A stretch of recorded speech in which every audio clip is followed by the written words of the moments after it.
the drive time. Yeah, I remember as a kid when you're talking about like the LAPDS, these 75 spokespeople.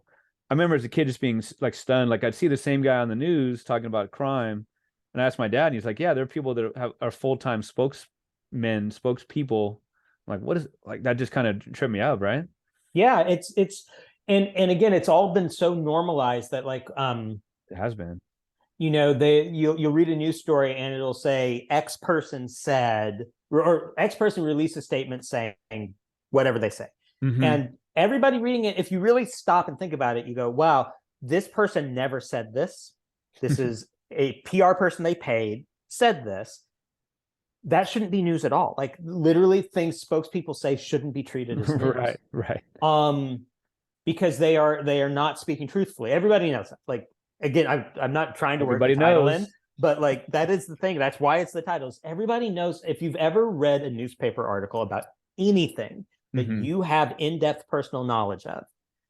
Most of the, or every article I've ever read that's like about a TV show I'm working on or something like that, there are 3 or 4 major factual errors in it, or some Mm. kind of factual errors in it. Every one, and we all you read something about that and you go, oh, that's not right. They're spinning that. And that's that's the studio just making up bullshit.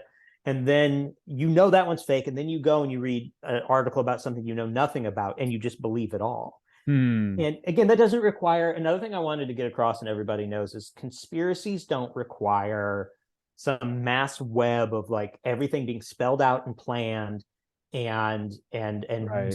incredible Byzantine plans. 95% of it, I think, at the end of the day, comes down to people doing the thing they've been enculturated and are paid to Mm. do. So if a cop shoots somebody and it's a bad shoot, and they don't have to have a meeting where all the other cops go, hey, we're gonna all lie for Terry. Mm-hmm. They just kind of I didn't see it, I didn't go, blah, blah, blah. If you don't want to use the cop metaphor, just think about somebody who lives in a neighborhood that's controlled by a gang, and they kill somebody in front of somebody, and that person goes, I didn't see anything. Mm-hmm. That is theoretically an abstract form of conspiracy, and Mm. it doesn't require the gang member to go over there and go, don't you say nothing. Sure, It's sure, sure. just culture. And I think that businesses and political organizations and governments function in exactly that same way. That it's Mm-hmm. and again, it's something I have experience with, of watching people behave badly and watching everybody involved just kind of do their jobs and move around it and don't look at that thing and don't acknowledge this thing, and maybe we'll talk about it and we'll feel bad about it, which is another thing I try and say in the Yeah, book, that comes through. Yes. that there's a real feeling, I think, in America today amongst a lot of people that as long as you feel bad about climate change, that's your fulfillment. You're good. Don't Mm-hmm. worry. You Mm-hmm. don't have to do anything. It's you feel bad. So what? But like, really, you are, I think, what you do, not how you feel about it. Mm-hmm. Um, I think there's a tendency for people to think that there's a mask that people wear, and then there's the internal truth, and that somehow the internal truth is true in some way, and the mask is false. And I actually think the mask is truer than just some emotion you happen to experience, Yeah. and or they're at least equally true in my opinion. And you Mm. are as much that max that you're performing as you are that interior thing that feels bad about it. And you can be all those things at once. Right. Well, I mean, there's so many famous quotes, right, about masks, and I don't know if it's the Hawthorne one, something about your face grows your face grows to fill the mask, right? That kind of Yeah. idea. Oh man. Well, there's a lot about what you just said there. So interesting. The idea of feeling bad. I won't give away the exact specifics, but like, when there's at the associates at the PR firm, at the Mm-hmm. black bag firm, when there's, someone passes away, and it's like they say, "Oh, we feel bad," and they're back to work in 2 minutes, Yeah. if not less than that. But they feel Well, bad. they feel bad. They do feel bad, and they feel bad about firing that person's assistant right away. But Sure, like, sure. that one detail might be a bridge too far. But I don't know why they don't need her. Like, it's Yeah, yeah, yeah. That was she. rough. Like, well, if he's not around, so we don't need her anymore. I mean, I believe that God dang. I believe the owner of the firm says in that scene something to the effect of, "Oh, she was, we gave her a nice severance." There you go. Like, there you go. What do you want?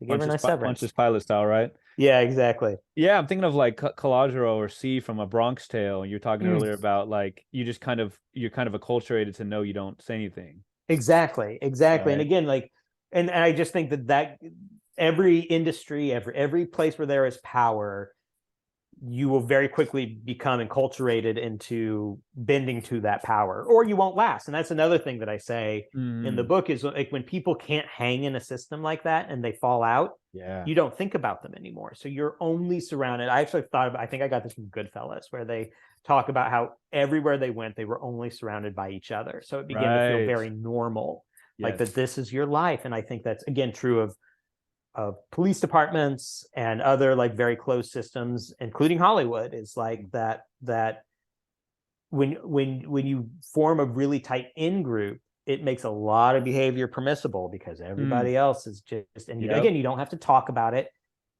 It's you an don't have echo to chamber, plan it. right? Yeah, it's an echo Yeah. chamber, and it's just this is the world. You are, you're so shaped by the way other people around you act and Hmm. feel, and your interactions with them, and things that would have seemed crazy to you, Yeah. 10 years ago become very normal, Right. and that can happen in a lot of different venues. It's just the one I've seen it and experienced most in is Hollywood. Years back, a friend of a friend was worked for the Inglewood Police Department, and we did like a party bus, and they were the most, it's probably 8 or 9 from the Inglewood PD, and they were nice guys. I didn't talk to maybe more one or two, but it was like, nothing horrible happened, but it's just like you said, it's just that family, not necessarily in the positive way, just that, Mm-hmm. just like, but like it comes through in the book, just a bunch of frat boys Yeah. in so many ways, right? There's a scene, and it's so good because this is the LASD, meaning the sheriff's department, which again, Google LASD. There's a lot going on there with the deputy gangs and such, and they're having a kill party, but they can't call it that. Yeah. Again, you got to use the PC or whatever the correct wording, even though again the actions were horrible. And getting tattooed, and there's a great scene, all in caps. They all say it in unison. They say, "Fearing for his life and the life of a fellow officer," right? Yeah. As in, that's something that'll the newspapers and others will buy. We've done it before. That's enough to show us as innocent, usually, right? Well, it's not just the newspapers. It's literally the standard that we currently use. There's a court case that defines Right. this, and forgive me for not remembering the court case's name, but at some point we shifted to say that it used to be if a reasonable person would be scared for their life in Reasonable this person. moment, then it's okay to kill in that moment. Mm-hmm. Now it doesn't matter what a reasonable person would do. If you were scared in that moment, then you were justified in pulling that trigger, which is an insane standard because it Oh my means the God. Yeah. more frightened you are, the more license to kill you have, which Yeah. is obviously just a terrible, terrible idea. Precedent to start. Oh my God. Exactly. Look what happening in Florida with Stand Your Ground. Exactly. There's so much you could do with that. Oh my Uh, God.